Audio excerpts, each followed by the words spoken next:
안녕하세요. 오늘 발표를 하게 될 폴입니다. 새해 복 많이들 받으시고요. 2023년도 2022년에 이어서 코로나도 있고 경제 상황도 있고 전쟁도 있어가지고 다운되는 분위기가 없지는 있는데 희망적인 주제로 하면 좋겠다 싶어서 원자력이라는 저는 주제를 선정하게 됐습니다. 오늘 조의 개요는 처음에는 원자력이 어떻게 발견이 되었고 어떻게 발전해 왔는지에 대해서 간략하게 설명드리고요. 그 다음에는 현대 원자력의 한 90%를 담당하고 있는 원자 분열을 통한 원자력에 대해서 설명드리겠습니다. 그리고 마지막으로 미래에 앞으로 사용하게 될 원자 융합을 통한 원자력에 대해서 설명을 드리도록 하겠습니다. 그래서 시작은 1896년 헨리 베케렐이라는 과학자가 피치 블렌드라는 어떤 광석을 빛에 민감한 물질인 과거에 사진 인화할 때 사용했던 이런 판이 있는데요. 그 판에다가 이 피치 블렌드라는 광석을 갖다 대니까 색 침착이 발생한다는 사실을 발견합니다. 근데 그때 당시에는 몰랐지만 이 피치 블렌드에는 방사성을 가지고 있는 물질이 첨가되어 있는데 이를 통해서 헨리 베케렐 박사는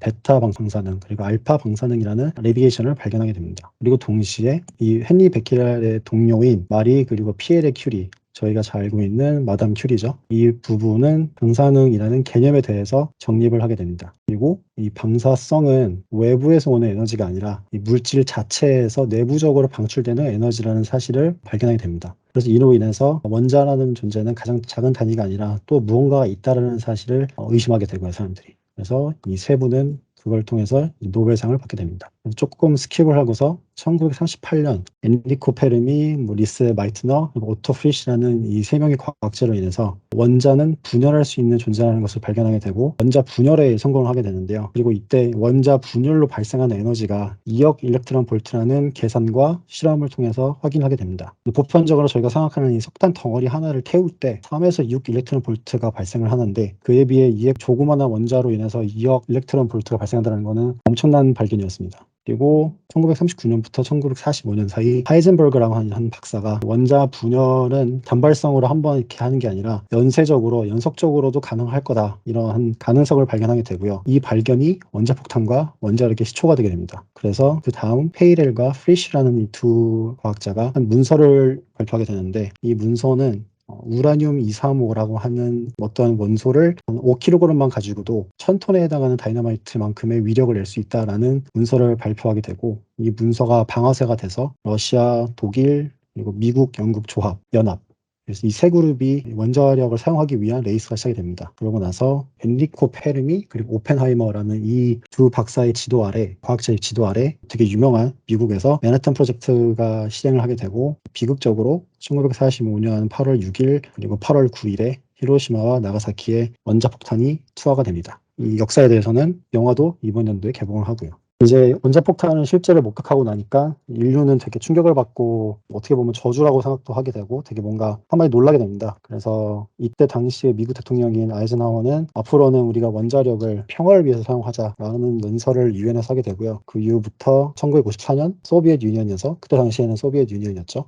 그때는 이제 어톰 미언이라고 하는 최초 원자력 발전소를 세우게 되고 같은 해 미국에서도 펜실베니아 주에 마크 1이라고 하는 원자력 발전소를 세우게 됩니다. 이제 여태까지 말씀드린 이 모든 원자력 역사는 사실상 원자를 분열시켜서 에너지를 생산하는 건데요. 그럼 원자 분열이 뭔지에 대해서 설명드리겠습니다. 원자의 분열이란 또 한 원자가 불안정한 상태에서 안정적인 상태로 가려고 하는 과정을 얘기하는데요. 사실상 모든 원자 혹은 원소는 모두 불안정합니다. 근데 이제 정도의 차이일 뿐입니다. 여기서 불안정하다는 뜻은 에너지를 방출하면서 서서히 분해가 된다는 뜻인데요. 저희 인간 몸도 BQ라고 하는 방사성의 단위인데 7000 BQ를 띄고 1kg밖에 안 되지만 생성된 지 50년이 지난 핵폐기물은 1000만 곱하기 10의 6승이라고 하는 어마어마한 방사성을 띠게 됩니다. 그래서 분열되면서 배출되는 에너지를 제어하고 포획해서 인간이 사용할 수 있는 에너지를 바꾸는 게 이제 핵 분열을 통한 원자력인데 그러면은 세상에는 사실상 많은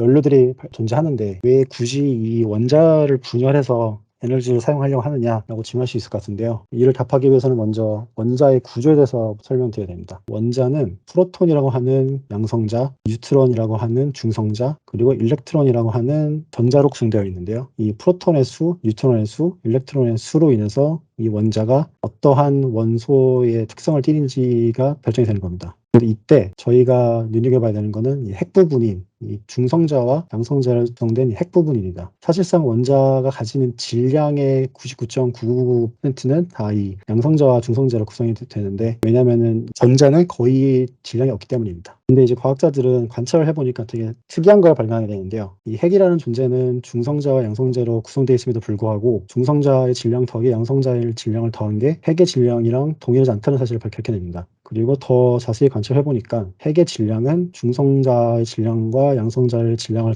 더한 거 플러스 이 중성자와 양성자를 묶어두기 위한 에너지가 질량으로 전달이 된다는 사실을 밝혀냅니다. 그래서 이 에너지를 사실상 추출해내는 게 분열을 통한 원자력인 건데요. 그러면은 이 조그만한 에너지가, 조그만한 원자가 뭐 얼마나 많은 에너지를 가지고 있겠느냐라고 생각할 수도 있는데, 이걸 실제로 한번 계산을 해보면은, 예를 들어 A라는 원소가 있다고 쳐봅니다. A라는 원소를 4g 가지고 있는데요. 이 4g이 되는 A라는 원소를 B라는 원소와 C라는 원소로 분열을 한다고 한번 생각을 해보면요. 이 분열 과정에서 4g을 이제 B와 C로 분열을 했더니 결과는 3.999g이었다. 즉 그 뜻은 0.001g은 0.001g이 이제 B와 C를 묶어두는 에너지였던 거죠. 그래서 0.001g만큼의 에너지가 이제 분출이 된 건데, 0.001g은 4g의 0.00025%밖에 되지 않습니다. 엄청나게 적은 양이죠. 근데 저희가 뭐 많이 보셨을 것 같은 아인슈타인의 유명한 E equals mc 스퀘어 이퀘이션을 보면은 에너지는 질량 곱하기 빛의 속도의 제곱을 가집니다. 그 뜻은 질량이 에너지로 치환되기 위해서는 이만큼의 변화가 필요하다는 뜻인 건데요. 그래서 이 0.001g이라는 질량을 대입을 해보면은 0.001g은 0.001kg이고 빛의 속도는 3 곱하기 10의 8승인데요. 거기에 대한 제곱을 다 곱하면은 이제 9 곱하기 10의 10승 줄이라는 에너지가 계산이 됩니다. 이만큼의 에너지는 저희가 자주 사용하는 60W짜리 전등을 100년 이상 틀 수 있는 만큼의 에너지인데요. 4g만의 원소 가지고도 이만큼의 에너지를 낼 수 있는 가능성이 있는 겁니다. 엄청난 거죠. 그래서 실제로도 우리는, 실제 저희가 보편적으로 알고 있는 많은 원자력 발전소들은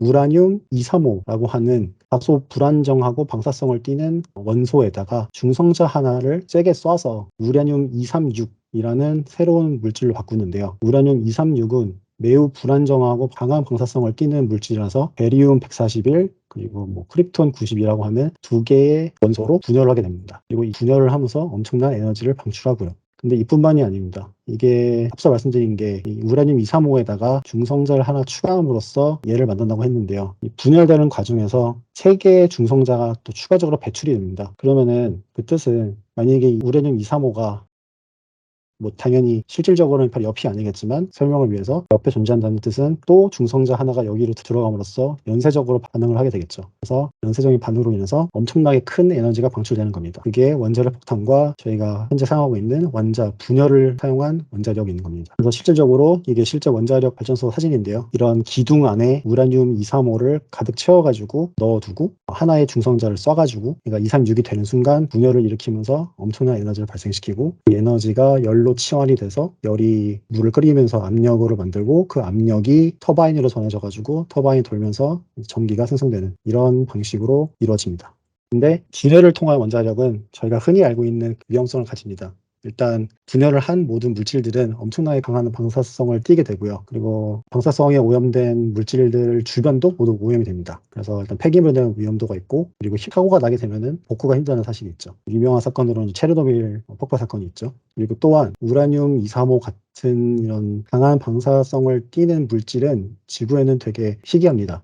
그래서 이 자원이 고갈되면은 더 이상 원자력을 발전할 수 없다라는 문제가 있을 것 같습니다. 근데 제가 발표회 시작할 때 되게 뭐 희망적인 메시지를 담고 싶다라고 얘기했는데, 여태까지 말씀드린 거는 그렇게까지 희망적이지 않았죠. 그래서 이제 앞으로 희망적인 주제에 대해서 설명드릴 건데요. 불과 한 달 전이죠. 2022년 12월 13일에 미국 백악관에서 한 발표를 하게 됩니다. 이 사람이 이제 미국 에너지 장관인데요. 이 사람이 표현하기로는 21세기에 이뤄낸 일들 중에서 가장 위대한 일 중에 하나다 라고 얘기를 하고, 대놓고 This is a BFD라고 하는데, BFD는 Big 비속어 딜의 약자입니다. 엄청난 일이다 라고 그냥 대놓고 얘기를 한 거죠. 이게 물론 뭐 좀 정치성도 들어간 발언이겠지만 동시에 사실상 정말 큰일이긴 합니다. 그래서 미국이 이번에 성공시킨 게 원자 분할이 아니라 융합을 통해서 생성된 에너지가 융합을 발동시킬 때 들어간 에너지보다 더 많은 에너지가 생성이 된 건데요. 이거를 POC 정도까지는 성공을 시킨 겁니다. 그러면은 원자 융합이 뭐냐? 원자 융합을 원자 분해랑 비교해서 설명드리겠습니다. 분해는 A라는 원소가 B와 C라는 원소로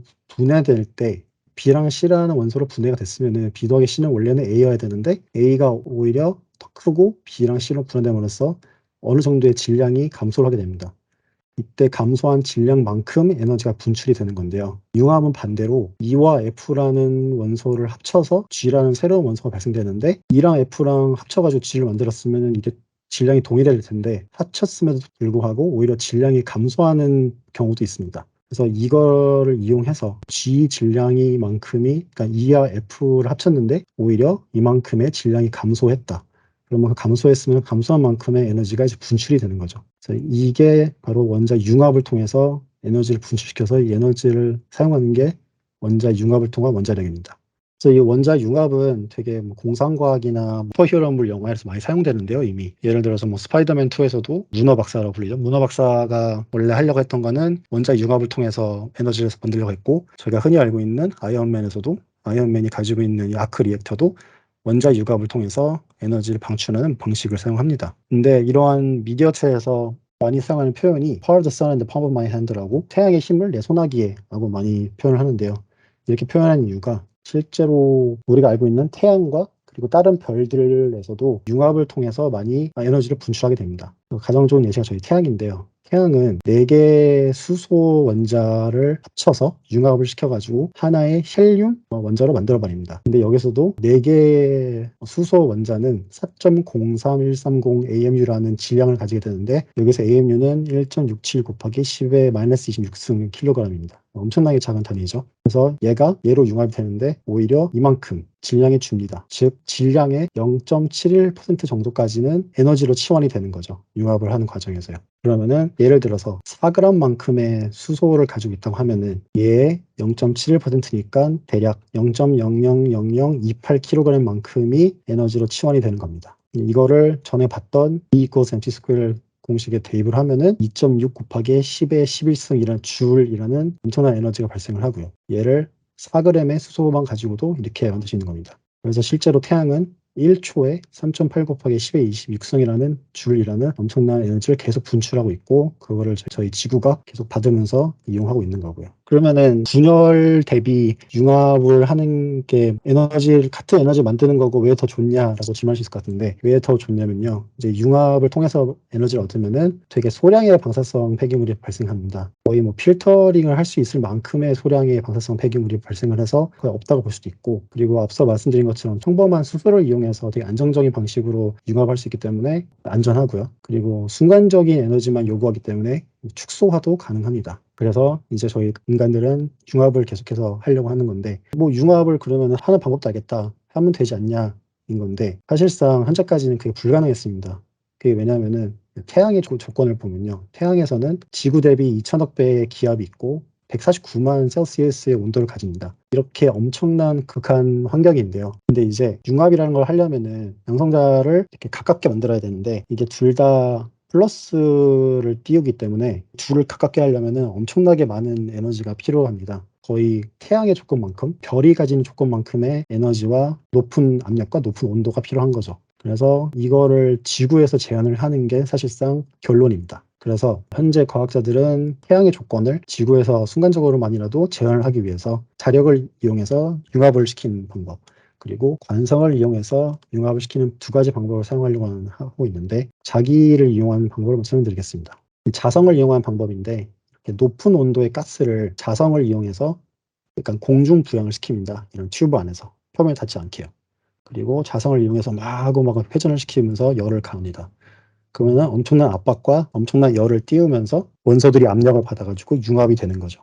실질적으로 한국에서도 2022년 9월에 9999726.85 셀시우스 온도만큼을 30초 유지하는 데 성공했습니다. 이게 태양의 표면 온도보다 뭐 7배 되는 온도라고 합니다. 근데 중요한 포인트는 사실 인류는 원소를 융합시키는 것 자체는 성공한 지 꽤 됐습니다. 근데 문제는 포인트는 융합에 든 에너지가 융합으로 인해서 발생하는 에너지보다 더 많이 드는 게 문제예요. 발전소라는 것은 에너지를 생성해야 되는 건데 오히려 더 많이 쓰면 마이너스인 거죠. 근데 이제 미국에서는 관성을 이용한 융합에서 이걸 성공이 되는데요. 관성을 이용한 융합은 이런 통 안에 융합될 원소 가스를 넣어두고 주변을 이렇게 연료로 삥 둘러쌉니다. 그러고서 이게 되게 효율적인 연료예요. 그러고 나서 아주 강한 레이저를 팍 쏘게 되면은 엄청나게 빠른 속도로, 빠름이라는 거의 나노세컨드 단위 빠름으로 연료가 가열이 되고, 엄청나게 빠른 속도로 연료가 가열되면서 폭발을 하니까 이게 폭발력이 앞과 뒤로 막 이렇게 전달되는 거죠. 그러면은 이 폭발력의 관성으로 인해서 이 가운데 있는 원소 가스가 엄청나게 강한 압박을 받게 되고, 이때 이 순간적으로 태양만큼의 높은 온도와 압력을 생성시킵니다. 그래서 이 방식을 통해서 미국이 이번에 2.05 메가줄을 사용해서 3.15만큼의 메가줄을 생성하는데 성공합니다. 즉 1.1 줄을 더 생성한 거죠. 그래서 이런 POC에 성공했습니다. 근데 그러면은 융합까지 성공했으니까 얘를 이용해서 우리는 이제 앞으로 탄소 배출 안 되고 깨끗하고 무한적인 에너지 생산할 수 있는 거냐라고 물으신다면은 아직까지는 그러진 않습니다. 사실상 단발만 성공한 거고요. 딱 한 번 성공한 거고, 실제로 발전소 레벨까지 가려면은 단발이 아니라 계속해서 지속적으로 저걸 성공시켜야겠죠. 그리고 사실 저 융합에 쓰는 수소는 그냥 수소가 아니라 듀테리움이라고 불리는 특별한, 그리고 트리티움이라고 불리는 아이소톱, 수소의 다른 종류인데요. 이 듀테리움 같은 경우에는 사실 바닷물에 되게 많이 존재해서 무한적으로 추출해낼 수 있습니다.